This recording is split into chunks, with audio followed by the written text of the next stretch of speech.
Welcome to Facts Radio, your journey through history begins here. In this episode, we explore New York Yankees, MLB team. Full history deep dive, establishment, major eras, iconic players, and championships. Chapter 1, The Humble Birth, from Highlanders to Yankees. The first crack of the bat, the first roar of the crowd, the first whisper of a dynasty. To understand the New York Yankees, you must first journey back to a time before the pinstripes became a universal symbol of sporting excellence, back to a city and a league still struggling to define itself.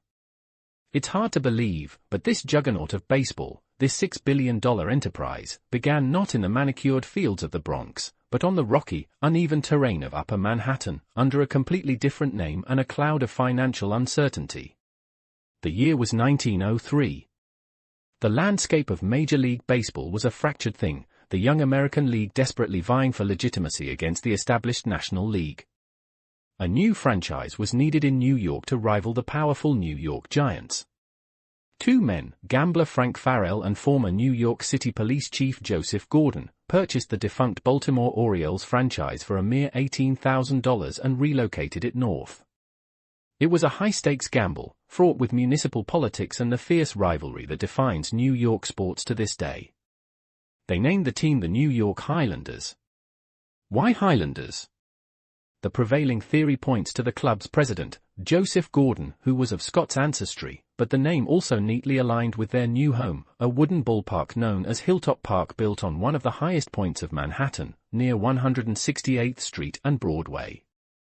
The location was remote, often hard to reach, and the stadium itself was a temporary affair, reflecting the provisional status of the team itself.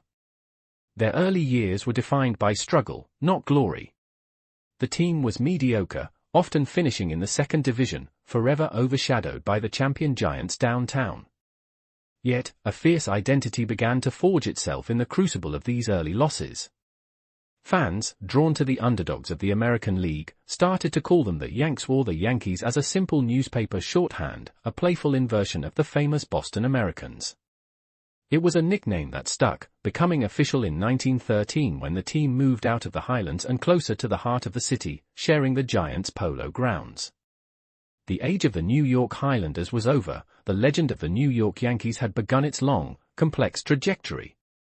The transition to a permanent name coincided with a critical turning point. The team was purchased by two new owners, Colonel Jacob Rupert and Captain Tillinghast Lomadew Huston, in 1915. Rupert, a wealthy brewer, declared his purchase with a startling ambition: "We have bought a struggling baseball team for $460,000. We are going to put money into it and win." This statement wasn't just optimism, it was a blueprint for the business of baseball, signaling an intent to invest heavily in talent and infrastructure, a radical concept at the time. Rupert's vision was the first step on the path to inevitable greatness. He was not satisfied with being second fiddle to the Giants in their own ballpark. His deep pockets and competitive fire would soon lay the groundwork for a franchise whose ethos would become synonymous with winning. But even the Colonel, with all his wealth and foresight, could not have predicted the single, transformative event that would change the Yankees, New York, and the entire sport of baseball forever, an event that hinged on a trade, a grudge, and a man named George Herman Ruth. Chapter 2, The Curse and the Colossus, the arrival of Babe Ruth. The year is 1919. The world is emerging from the shadow of the Great War, and the national pastime of baseball is searching for a hero, an attraction, a force of nature to captivate the masses. And that force was Babe Ruth. He wasn't just a player, he was a phenomenon, a southpaw pitcher with a brilliant fastball who was, almost unbelievably, an even more devastating hitter. He played for the mighty Boston Red Sox, who, with him in their ranks, had just captured 3 World Series titles in the decade. Then came the decision that remains the most infamous transaction in sports history. Red Sox owner, Harry Frazee, constantly strapped for cash, was facing mounting debts, many tied to his passion for Broadway productions. On December 26, 1919, he made a deal with Yankees owners Rupert and Huston. For a cash sum of $100,000 and a loan of $300,000, George Herman Babe Ruth was sold to the New York Yankees. The shock waves were immediate, reverberating from Boston to every corner of the American League. Imagine the tension, the sheer audacity of the move. Boston fans were apoplectic, watching their golden idol, their World Series guarantee, sent south. This transaction, born out of necessity for Frazee and raw ambition for Rupert, didn't just transfer a player, it transferred destiny. It instantly birthed the notorious curse of the Bambino, plunging the Red Sox into an agonizing drought that would last 86 years, while simultaneously launching the Yankees into a stratosphere of dominance no team had ever touched. Babe Ruth arrived in New York and became something more than a ball player. He became the American hero of the Roaring Twenties. His style was antithetical to the game's previous, more subdued, small ball approach. He hit towering home runs, blasts that didn't just clear the fence but seemed to leave the atmosphere altogether. Baseball changed from a game of strategy to a spectacle of power overnight. Attendance soared, driven by fans desperate to witness the Sultan of SWAT's next magnificent strike. Ruth's impact wasn't just statistical, it was cultural. He was brash, larger than life, an accessible symbol of the era's excess and exuberance. He ate too much, drank too much, laughed too loud, and lived with a kind of reckless joy that captivated the post-war world. The Yankees, capitalizing on his fame, were no longer a forgotten franchise at the Polo Grounds. They were the biggest show in the biggest city. The money pouring in, fueled by Ruth's celebrity, allowed Rupert to realize his greatest ambition, a home worthy of his star and his team. Sharing the Giants' park was an indignity, and when the Giants attempted to evict them due to the booming popularity of the Yankees, Rupert seized the opportunity. He announced the construction of a magnificent, triple-decked stadium across the Harlem River in the Bronx. The house that Ruth built was about to rise. Chapter 3, The House That Ruth Built, Birth of the Yankee Stadium Dynasty. The construction of the new stadium was a monumental undertaking, completed in a dizzying 11 months, a testament to Rupert's wealth and drive. On April 18, 1923, the Yankee Stadium opened its massive gates for the first time. The structure was an architectural marvel for its time, the first baseball park to be triple-decked in concrete and steel, boasting a capacity of over 58,000, dwarfing every other stadium in the league. The opening day atmosphere was electric, soaked in a profound sense of occasion and destiny. Over 74,000 people squeezed into the stadium, the largest crowd in baseball history to that point, to watch their Yankees take on Ruth's former club, the Boston Red Sox. The moment demanded drama, and the Babe delivered. In the sixth inning, he stepped to the plate and crushed a tremendous 3-run home run, the ball soaring into the right field stands. Ruth, with his flair for the theatrical, declared afterward, "I'd give a year of my life if I could hit a home run in this game." His statement solidified the stadium's identity. From that day forward, Yankee Stadium would be known simply and reverently as the house that Ruth built. It was not just a venue, it was an imposing monument to a new kind of baseball and a new kind of sports empire. The move to the Bronx, and the spectacular home runs hit within the stadium's imposing walls, immediately paid dividends. The 1923 Yankees won the American League pennant and proceeded to face the New York Giants in the World Series, a contest now appropriately nicknamed the Subway Series. After years of standing in the Giants' shadow at the Polo Grounds, the Yankees finally secured their revenge, defeating their crosstown rivals for games to 2 to win the franchise's first-ever World Series championship. This victory was the starting pistol for the Yankees' first true dynasty. The team was now an unstoppable combination of raw power and strategic genius. The team was managed by the calm, astute leadership of Miller Huggins, a man whose small stature belied a ferocious competitive spirit and an uncanny ability to manage the outsized personalities, chief among them, Ruth himself. Huggins had the monumental task of harnessing the Babe's incredible talent while mitigating his often chaotic lifestyle. The Yankees had become the league's prime destination. They had the money, the beautiful, modern stadium, and the brightest star in the universe. They were no longer simply the beneficiaries of Boston's misfortune, they were actively building a championship machine. The stage was set for the culmination of this early era, a perfect storm of talent that would define the 1920s and forever cement the Yankees as the standard by which all other baseball greatness would be measured. Chapter 4, A Murderer's Row, the 1927 team. The peak of the Ruthian era, and perhaps the single most dominant baseball team ever assembled, arrived in 1927. This team was so terrifyingly potent that sports writers dubbed their batting order the Murderer's Row. It's hard to believe, but this lineup was not merely a collection of stars, it was a lineup that assaulted the opposing pitcher with such relentless, concentrated power that games often felt decided before the first pitch was even thrown. The heart of the row beat with the thunderous swings of Babe Ruth, but he was no longer a solo act. He was joined by a quiet, immensely talented first baseman named Lou Gehrig. Gehrig, often referred to as the Iron Horse for his incredible streak of consecutive games played, was the perfect foil to the Babe, modest, dedicated, and just as capable of hitting a ball out of the park.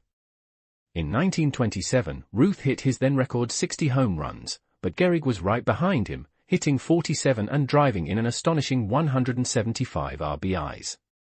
The power hitting extended beyond the two titans.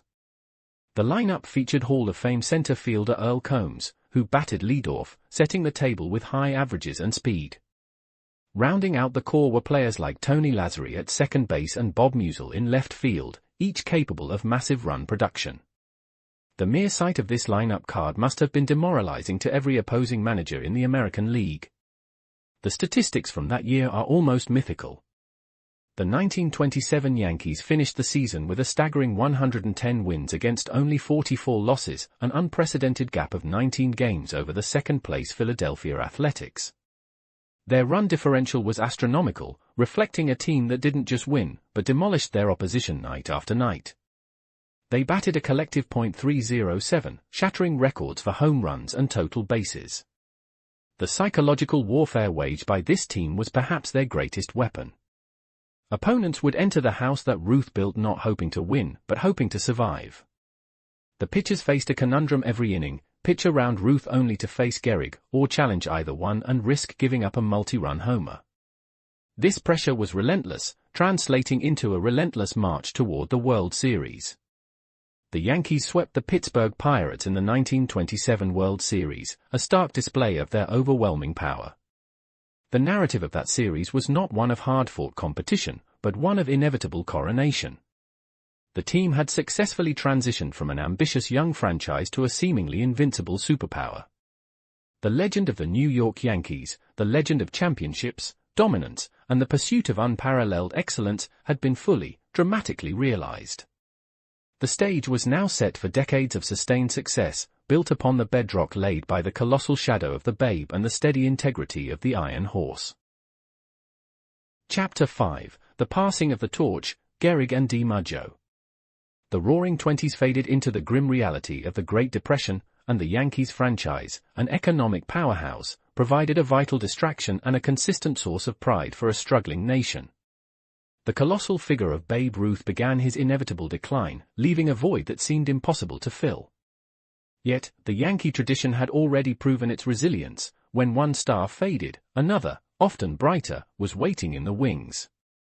It's hard to believe, but the same organization that revolutionized the game with Ruth's power was preparing to pivot to the cool, elegant brilliance of a new kind of superstar. The quiet, stoic hero, Lou Gehrig, assumed the mantle of leadership. After Ruth's departure in 1934, Gehrig found himself at the center of the franchise, his consecutive game streak an astonishing testament to his dedication, resilience, and quiet strength. While Ruth was the thunder, Gehrig was the steady, unrelenting lightning. He led the Yankees to another World Series title in 1936, but the transition to the next era was already underway, marked by the arrival of a sleek, California-born talent. That talent was Joe DiMaggio. Arriving in the Bronx in 1936, Joltin' Joe was the epitome of grace and quiet confidence. He played center field with a balletic ease, running down balls with a deceptive, gliding speed that made the spectacular look routine. Imagine the awe of the fans, watching this young man seamlessly replace the Babe's chaos with his own immaculate order.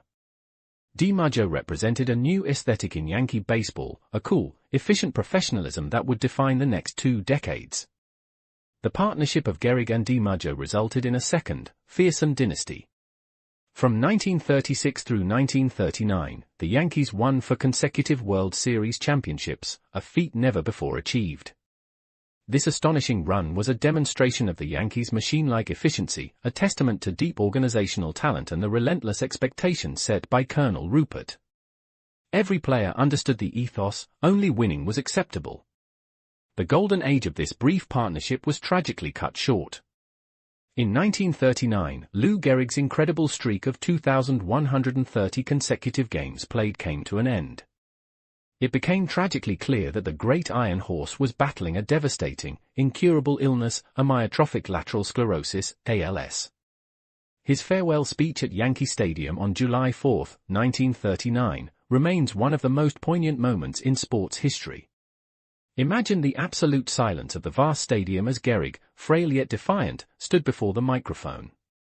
His declaration, "I consider myself the luckiest man on the face of the earth," was a moment of profound grace, a sacrifice remembered, a demonstration of human dignity triumphing over despair.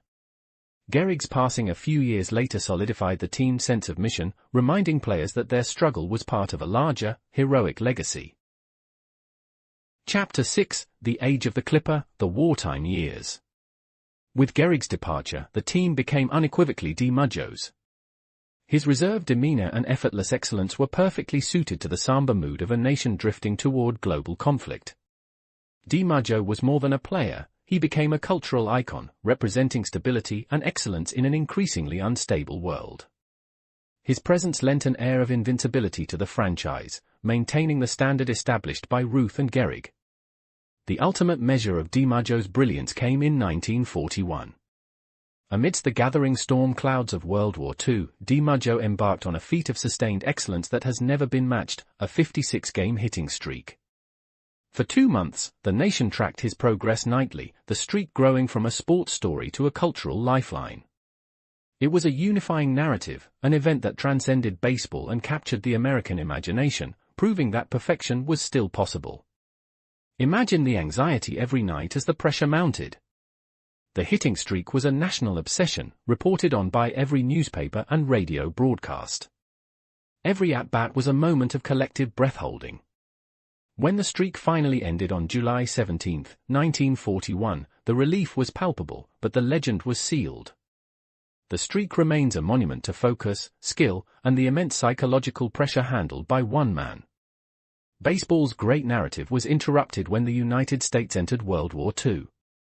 Joe DiMaggio, along with many other baseball stars, put his career on hold to serve his country. He enlisted in the Army Air Forces, spending 3 years away from the game at the height of his career.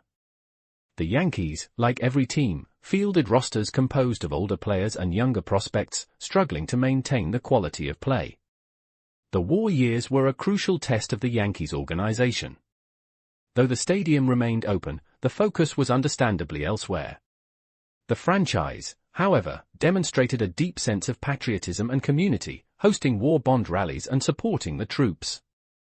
The sacrifices remembered during this time added a layer of profound respect to the Yankees' identity. They were not just entertainers, but contributors to the national effort. When DiMaggio returned in 1946, the Yankee dynasty resumed with renewed force. He led the team to 3 more consecutive World Series titles from 1947 to 1949. But the baseball world was changing again. The aging DiMaggio would soon hand the torch to the next generation, a transition overseen by a masterful strategist whose name would become synonymous with the Yankees' most staggering era of dominance. Chapter 7: The Stengel Era begins, 5 in a row. The single most dominant stretch in baseball history commenced with the hiring of manager Casey Stengel in 1949. Stengel, a man known for his hilarious, often rambling Stengelese way of speaking, seemed like an odd choice for the buttoned-down, high-expectation culture of the Yankees. His previous managerial stops had been marked by mediocrity and comedy. However, beneath the eccentric facade lay one of the most brilliant strategic minds the game has ever seen. Stengel's genius was twofold: an uncanny ability to manage his pitching staff and a revolutionary use of platooning. He didn't rely on a fixed 9-man lineup, but cleverly rotated his players, resting them and exploiting favorable matchups based on whether the opposing pitcher was right or left-handed.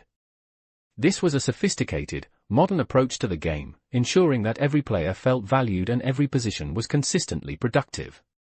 The result of Stengel's leadership was an unparalleled, historic run, the Yankees won 5 consecutive World Series championships from 1949 through 1953.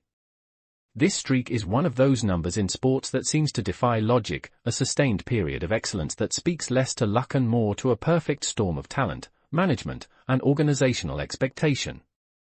No team before or since has ever matched this feat. The 1950s team was a mosaic of talents. DiMaggio retired after the 1951 season, completing the graceful handoff to the next superstar. Taking center stage was the raw, explosive talent of Mickey Mantle. Arriving in 1951, Mantle possessed a combination of power and speed never before seen. A switch hitter, he could hit a ball monumental distances from either side of the plate, and run the bases with blinding quickness. Mantle's arrival signaled the beginning of the post-war baby boomer generation's fascination with baseball. He, along with teammates like the smooth shortstop Phil Rizzuto and the imposing catcher Yogi Berra, formed the core of a team that epitomized the confident, expansive mood of the Eisenhower era. The Yankees were not merely winning, they were personifying American prosperity and dominance. Imagine the atmosphere at Yankee Stadium during those years. The stands were perpetually full of families, celebrating the endless stream of victories. Yogi Berra, with his unique wit and clutch hitting, became a beloved figure, capturing the human element of the dynasty. It's hard to believe, but for 5 straight Octobers, the New York Yankees were the last team standing, an annual, expected coronation that instilled a fierce combination of pride in New York and resentment across the rest of the league. Chapter 8, The Mantle-Maris Era, The Clash of Icons. The second half of the 1950s saw the Stengel dynasty continue, characterized by the Yankees' incredible consistency and their continued habit of reaching the World Series, regardless of the competition. The era was dominated by the almost mythical figure of Mickey Mantle, whose injuries and sheer natural talent fueled endless debate and adoration. He was the perfect, flawed superstar, the ultimate demonstration of potential and pain. The dynasty reached a new, dramatic apex with the arrival of Roger Maris in 1960. Maris was a powerful, intense, and quiet player, the very opposite of the flamboyant Mantle. Yet, their contrasting personalities formed an unforgettable partnership, and together they ignited one of the most exciting and controversial seasons in baseball history, the chase for Babe Ruth's single-season home run record in 1961. The pressure that year was unimaginable. Both men were chasing Ruth's hallowed mark of 60 home runs, a number that had stood untouched for 34 years. The press and the public relentlessly pitted the two men against each other, creating a media frenzy dubbed the M&M Boys. Mantle was the fan favorite, the rightful heir to Ruth's throne, while Maris was the outsider, often viewed with suspicion and hostility. Imagine the tension as the season progressed, the ballparks filled nightly with fans eager to witness history. Mantle eventually succumbed to injury, leaving Maris to face the full, blinding glare of the spotlight alone. The baseball commissioner at the time even decreed that Maris needed to break the record in 154 games, the length of Ruth's season, otherwise, his record would be marked with an asterisk, a controversial ruling that added immense, unfair stress. On October 1, 1961, in the final game of the season, Roger Maris hit his 61st home run, breaking the record, but the celebration was muted, tinged by the earlier asterisk controversy and the sheer exhaustion of the chase. Maris, pale and relieved, had achieved greatness, but at a tremendous personal cost. The moment was epic, a symbol of personal triumph over extraordinary external pressure. The Yankees' dominance continued into the early 1960s, a final flourish for the Stengel Mantle core. They won the World Series in 1961 and 1962. Casey Stengel, however, was let go after a tough loss in the 1960 World Series, an unceremonious ending to the most successful managerial career in baseball history. The dismissal, following a mere loss, underscored the unyielding, almost cruel, expectation of victory that permeated the Yankee organization. Chapter 9, The Dark Ages and the Boss, 1965 to 1976. The abrupt end of the Stengel dynasty coincided with a catastrophic collapse. The Yankees, so long the symbol of perennial winning, entered a decade-long slump that became known in franchise lore as the Dark Ages. After winning the pennant in 1964, the team plummeted to last place by 1966. This was an astonishing fall from grace, a consequence of an aging roster, a lack of investment in the farm system, and internal organizational turmoil. Imagine the disillusionment of the fans, the children who grew up seeing the Yankees in the World Series every year suddenly witnessing a struggling, mediocre team. Attendance dwindled, and the iconic pinstripes seemed to lose their aura of invincibility. The team was sold to CBS, a corporate ownership that proved disastrous, treating the storied franchise as a mere asset rather than a living, breathing competitive entity. The nadir of this period was the sale of the team in 1973 to a group headed by an abrasive, ambitious shipbuilder named George M. Steinbrenner III. The boss, as he would famously become known, purchased the club for just $10 million, a relative pittance for what the franchise would become. Steinbrenner was a tempestuous force of nature, a man driven by an insatiable hunger for victory, willing to spend vast sums and tolerate no failure. Steinbrenner's arrival was the beginning of a chaotic but ultimately restorative era. He immediately pledged to restore the Yankees to their former glory, a promise that resonated deeply with the disenfranchised fan base. He brought an owner's passion, or perhaps obsession, directly into the clubhouse and front office, creating a volatile, high-pressure environment that was often as dramatic as the games themselves. His first key move was to renovate Yankee Stadium. The historic structure had fallen into disrepair. The team played their home games at Shea Stadium for 2 seasons while the stadium was completely refurbished, returning in 1976 to a modern, revitalized ballpark. The renovated stadium was a physical declaration of intent. The Yankees were back in business, ready to reclaim their place atop the baseball world. The early Steinbrenner years were marked by significant free agent signings, a revolutionary concept at the time. He used his wealth to acquire proven stars, demonstrating his commitment to instant success. This strategy quickly bore fruit, leading the revitalized Yankees to the American League pennant in 1976, ending the long drought and setting the stage for a new, colorful, and dramatically successful chapter of Yankee history. Chapter 10: The Bronx Zoo and the Reggie Dynasty. The late 1970s Yankees, managed by the fiery Billy Martin, were a team of brilliant talent and extraordinary, often public, dysfunction, a period affectionately, or perhaps accurately, dubbed the Bronx Zoo. Steinbrenner's constant meddling, Martin's legendary short fuse, and a cast of immense, clashing personalities created a theatrical atmosphere where every game, and every day in the clubhouse, felt like high-stakes drama. The central figure in this theatrical revival was Reggie Jackson, signed as a free agent in 1977. Jackson, Mr. October, was a superstar with a personality as large as his home runs, possessing a supreme confidence that often rubbed his teammates the wrong way, particularly his manager and team captain, Thurman Munson. It's hard to believe, but the tension between Jackson and Munson, 2 of the team's greatest players, was the driving narrative of those championship years. Yet, despite the internal chaos, the countless managerial firings and rehirings, the clubhouse brawls, and the constant media scrutiny, this team won. They captured back-to-back World Series titles in 1977 and 1978. This was the ultimate testament to the team's raw talent and the intense pressure cooker created by Steinbrenner. They were forced to succeed despite themselves.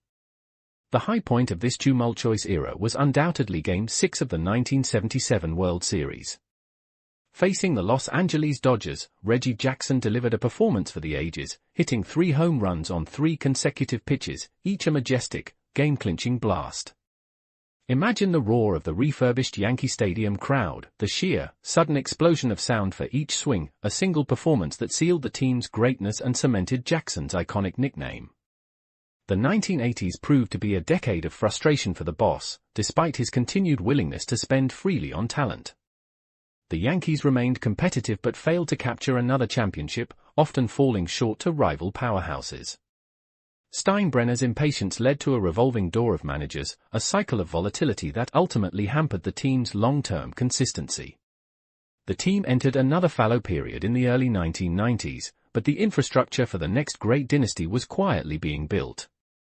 The focus shifted, temporarily, from expensive free agents to the Yankees' own farm system. The stage was being set for a core group of young players, a new generation of homegrown heroes, who would embody the professionalism and clutch performance of the great teams of the past and return the franchise to its unparalleled glory. Closing summary. The history of the New York Yankees is not merely a sports chronicle, it is a profound reflection of the American century itself. It is a story told in concrete and steel, from the humble wooden grandstands of Hilltop Park to the imposing cathedral of Yankee Stadium. It is a narrative of larger-than-life individuals, the untamed power of Ruth, the quiet resilience of Gehrig, the effortless grace of DiMaggio, the tortured greatness of Mantle, and the fiery obsession of Steinbrenner. Each era, each player, teaches us a timeless lesson. We learn about sacrifice remembered in the silence after Gehrig's farewell. We learn about the pursuit of elusive perfection in DiMaggio's 56-game streak. We learn about the crushing weight of expectation from Mantle-Maris, and the volatile necessity of passion from George Steinbrenner. These are not just victories and losses, they are human experiences translated onto a grand stage. The pinstripes, which began as a simple uniform, evolved into a national symbol, representing both the fierce demand for excellence and the polarizing nature of success. The Yankees became the benchmark, the villain, the standard-bearer, a team whose success was so sustained that it often overshadowed the complexity and personal struggles of the men who achieved it. Their history reminds us that true legacy is built not just on talent, but on grit, consistency, and the ability to pass the torch from one generation to the next. In the end, this deep dive into the New York Yankees is an exploration of hope, the hope that fuels every fan, the hope that a team, a collective of individuals, can rise above their internal dramas and external pressures to achieve something truly epic. It is a constant reminder that the stories we tell in our ballparks, stories of triumph, courage, and defeat, are the stories we live every day. From the founding visionaries to the modern dynasty, that is the unbroken story of this legendary team. Thank you for walking the sidelines of history with us. If you felt the passion in this chapter, please hit subscribe and join us for the next legendary era.